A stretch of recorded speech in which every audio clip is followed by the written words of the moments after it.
एक इंसान का जीवन समाप्त हो जाता है और वो इंसान पहुंच जाता है यमराज के पास, और वहां जो देखता है वो सब कुछ देखने के बाद धरती पर आकर वो झूठ बोलना छोड़ देता है, और जो भी सारी कोई प्रॉब्लम थी जैसे कि शराब पीना आदि जैसे सारे कामों को छोड़ देता है और बन जाता है कृष्ण भक्त। एक जमींदार इंसान जो कृष्ण भगवान का कभी नाम तक नहीं लेता था, और वो कृष्ण की भक्ति करने लगता है, सभी को ज्ञान देने लगता है। ऐसा क्या होता है?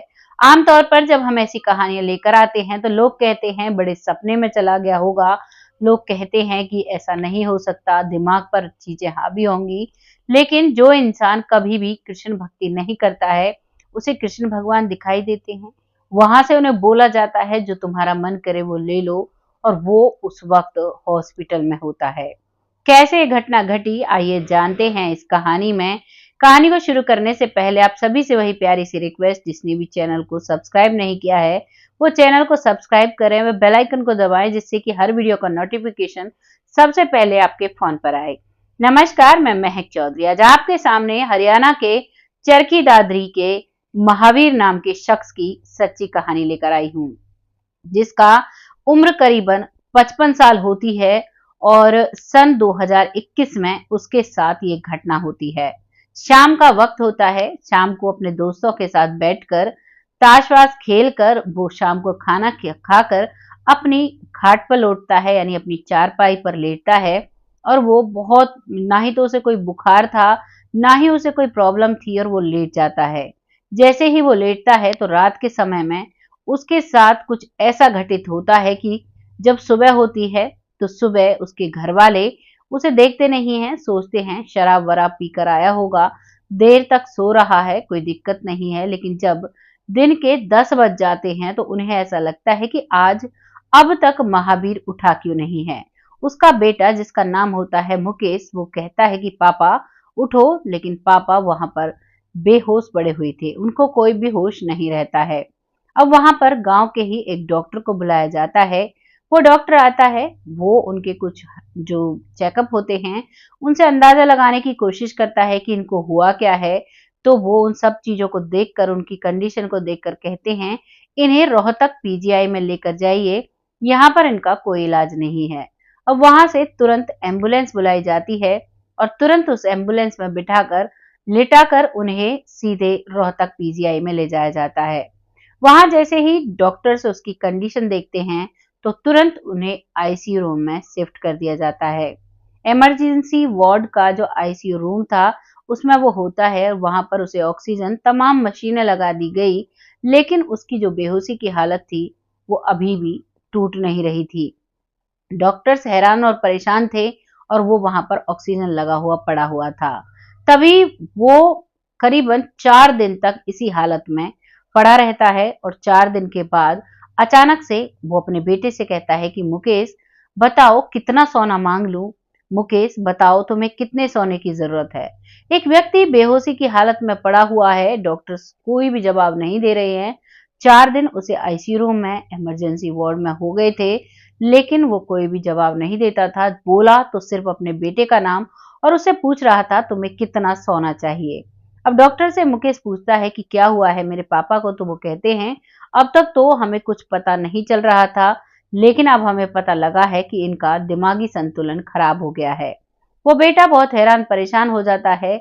उसके थोड़ी देर बाद वो पिता चुप होता है। महावीर थोड़ी देर बाद कहता है ये देखो, सोना मेरे मुंह पर गिर रहा है, इसे उठा लो। वो अपने हाथों से, वो ऑक्सीजन मास्क है उसे हटाता है, अपने हाथ को साफ करता है, कुछ पकड़ने की कोशिश करता है।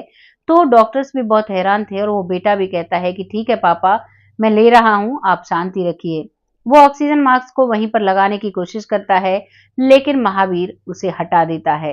एक व्यक्ति जो 4 दिनों तक, जिसे होश नहीं था, जिसकी नाड़ी नब्ज कुछ भी नहीं थी, वो कैसे ऐसा लेटा रह सकता है। और अब वो अचानक से ऐसे कर रहा है जैसे कि वो बिल्कुल ठीक हो, उसे कुछ नहीं हुआ हो। अब वो उठ जाता है और फिर उसकी आंखें खुलती हैं।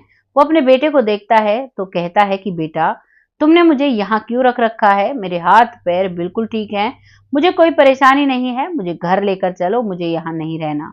अब वहां से उसे उनके कुछ फिर से चेकअप कराए जाते हैं, वो बिल्कुल ठीक थे, उन्हें कुछ भी नहीं हुआ था। इस बात से डॉक्टर्स भी बहुत हैरान हो जाते हैं कि ऐसा कैसे हुआ, लगातार 4 दिनों तक ये ऐसा कैसे रह सकता है और अचानक इतनी फुर्ती और इतना अच्छा शरीर इसका कैसे हो सकता है।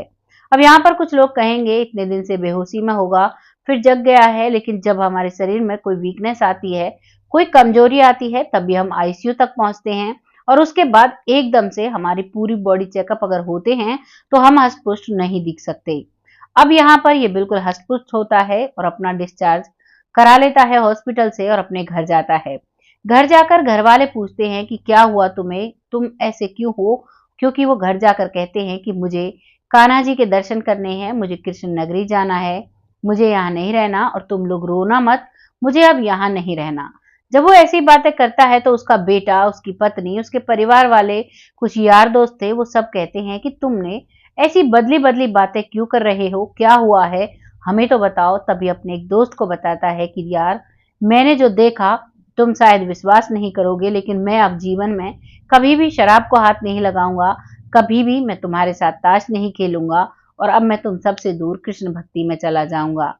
फिर भी उसका दोस्त कहता है कि जो भी आपके साथ हुआ है, कम से कम हमें बताओ तो सही, हमें भी एक अच्छा संदेश मिलेगा, हम भी उसी राह को चुनेंगे। तो वो बताता है कि दरअसल मैं जब सोया हुआ था उस रात, आज से करीबन 5-6 रात पहले, तो शाम को कुछ नहीं होता है, मैं बिल्कुल नॉर्मल सोया हुआ था और एक लंबी सी दाढ़ी वाला व्यक्ति आता है, जिसके हाथ में बड़ा लंबा सा तार होता है और वो उस तार को मेरे और पास चारों तरफ बिछा देते हैं और फिर कहते हैं तुम्हारा मरना तय है, अब तुम्हें हमारे साथ चलना होगा।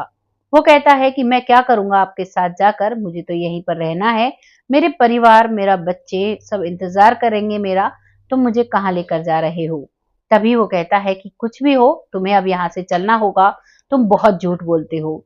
जैसे ही वो ये बात कहता है तो वो व्यक्ति, खुद महावीर भी नहीं समझ पाता है कि मैंने क्या झूठ बोला है। वो खुद से सोचता है कि मैंने क्या झूठ बोला है, लेकिन वो सवाल नहीं कर पाता है। इतने में 2 लोग और आते हैं और जो वो लंबी दाढ़ी वाला व्यक्ति था वो चला जाता है और कहकर जाता है कि इसको छोड़ना नहीं है, इसको लेकर आना है। वो वहां से गायब हो जाता है और अब जो 2 लोग होते हैं वो उसे अपने साथ लेते हैं और वो उसके साथ चल देता है महावीर, और वो दोनों और तीनों अब साथ चल देते हैं। थोड़ी दूरी पर आगे चलते हैं तो देखता है कि एक किले के बराबर एक बड़ा सा कुआं है, उस कुएं में पानी है, ब्लड है, ऐसी चीजें भरी हुई हैं और कुछ लोग ऐसे हैं जो कटे हुए हैं, फटे हुए हैं, घाव है, बहुत ज्यादा दर्द में है, बहुत चीख रहे हैं, ऐसे लोगों को देखता है। फिर महावीर को वो दोनों लोग ले जाकर एक बड़े से टीले पर ले जाते हैं। वो टीले पर जाता है, वहां देखता है कि उसकी एक भाभी है जो बहुत समय पहले इस दुनिया से चली गई थी, वो भी वहां पर है। वो पूछता है कि भाभी आप यहाँ कैसे? तो वो कहती है मैं यहीं रहती हूँ। उसके बाद वो थोड़ी आगे चलता है तो एक बुजुर्ग महिला वहां पर बैठी हुई थी। वो उस टीले से उतर नहीं पाती है, ना वो नीचे आ पा रही थी, ना वो इधर उधर कूदना चाह रही थी, नहीं कूद पाती है। अब वहां से वो वापस आता है, फिर से उसी कुएं के पास आता है और वहां पर एक खाट बिछी हुई थी। वो खाट आधी जल रही थी, यानी आधी पिघल रही थी, उसी पर महावीर जाकर बैठ जाता है। वहीं पर एक व्यक्ति आता है और वो करीबन वो 70 साल का था। वो कहता है कि तुम कैसे हो, कहाँ से आए हो? तो वो उसे कोई जवाब नहीं देता है, लेकिन महावीर पूछता है कि तुम कौन हो? तो वो कहता है अरे यार, 70 साल हो गए यहाँ पर, मेरी माँ मुझे कहीं भी नजर नहीं आ रही। तभी महावीर कहता है कि एक बुजुर्ग महिला तो उधर टीले पर बैठी हुई थी, हो सकता है वो तुम्हारी माँ हो, तुम वहां जाकर देख लो। वो वहां से चला जाता है। इधर एक व्यक्ति आता है जिसके हाथ में एक बहुत बड़ी सी किताब थी। वो उसे खोलते हैं और महावीर के पास खड़े हो जाते हैं। वहां आकर देखते हैं तो इधर महावीर जिस खाट पर बैठा हुआ था वो सारी जल चुकी थी, वो पिघल चुकी थी और अब वो खड़ा हो जाता है।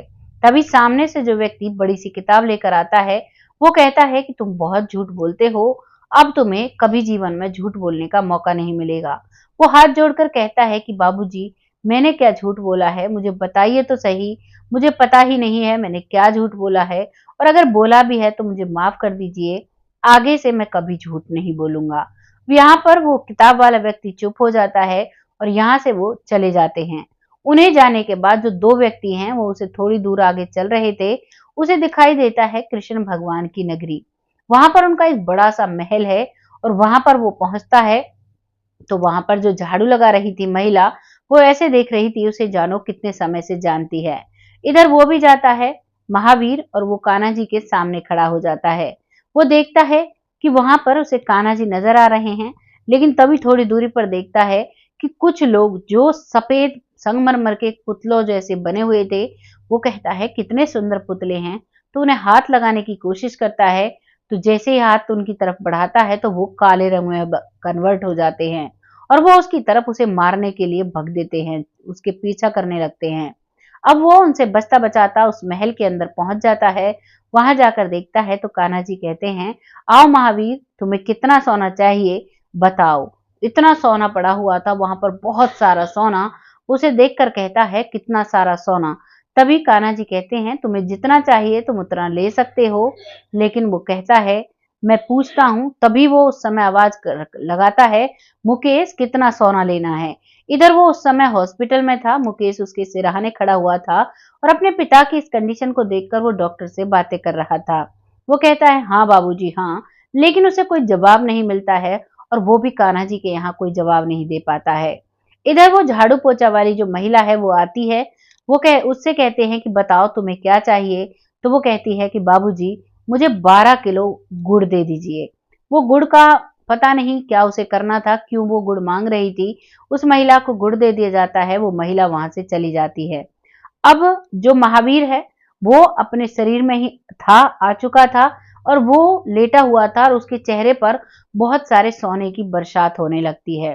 वो अपने दोनों हाथों से चेहरे से पकड़ता है, जैसे कोई चीज गिरती है तो हम पकड़ते हैं, वैसे ही उस सोने को पकड़ने की कोशिश करता है और कहता है कि ये लो मुकेश, पकड़ो, कितना सोना मेरे चेहरे पर पड़ा है। इधर उसके चेहरे पर ऑक्सीजन का मास्क लगा हुआ था। वो उस मास्क को हटा रहा था, सोना समझकर पकड़ रहा था। इधर उसका बेटा कहता है कि ठीक है बाबूजी, मैं पकड़ रहा हूँ, आप शांति रखिए। और उसके थोड़ी देर बाद ही वो होश में आ जाता है। वो अपने बेटे को सामने पाता है और उसके बाद की कहानी मैं आपको बता ही चुकी हूँ। वो अपने घर पर पहुंच जाता है और ये सारी बात अपने दोस्त को बताता है और कहता है, जो जो चीजें मैंने वहां पर देखी, मुझे एहसास हुआ कि जो हम कर्म करते हैं उसका हमें फल मिलता है, और जो हम मन में लालच रखते हैं उसका हमें दंड मिलता है। और जिस चीज के पीछे हम जब भागते हैं तो और झूठ बोलते हैं तो उन सभी का हमें दंड मिलता है। तो इसीलिए मुझे अब इस मोह माया से कुछ नहीं लेना, मुझे तो कान्हा की भक्ति करनी है। वो दोस्त समझाता है कि ठीक है भाई, कहीं जाकर कान्हा जी की भक्ति क्या करना, घर पर ही रहकर कर सकते हो।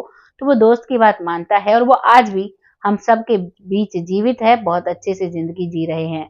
लेकिन उन्होंने शराब पीना, दोस्तों के साथ ताश खेलना, दोस्तों के साथ बैठना और दोस्ती बहुत कम लोगों से करना शुरू कर दिया है।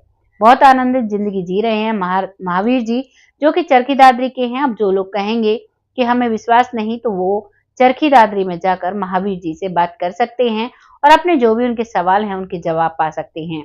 आपको ये कहानी कैसी लगी है, अपनी राय कमेंट बॉक्स में लिखिएगा, लोगों के साथ शेयर करिएगा। हमारा इन वीडियोस को लाना किसी का दिल दुखाना कतई भी नहीं है, बस कोशिश रहती है वीडियो के माध्यम से आपको कुछ ना कुछ हम जानकारी देकर जाएं। और आपको जैसा भी लगता है अपनी राय कमेंट बॉक्स में लिखकर लोगों के साथ शेयर करिएगा। आपका कमेंट जब आता है तो हमारा मोटिवेशन बहुत बढ़ता है और हम ऐसी ही सच्ची कहानी आपके सामने लाने में सक्षम हो पाते हैं। बहुत जल्द फिर से आती हूँ ऐसी ही किसी सच्ची और अच्छी स्टोरी के साथ। तब तक आप खुश रहें, आबाद रहें, अपना और अपने परिवार का खासा ख्याल रखें। जय हिंद, जय भारत।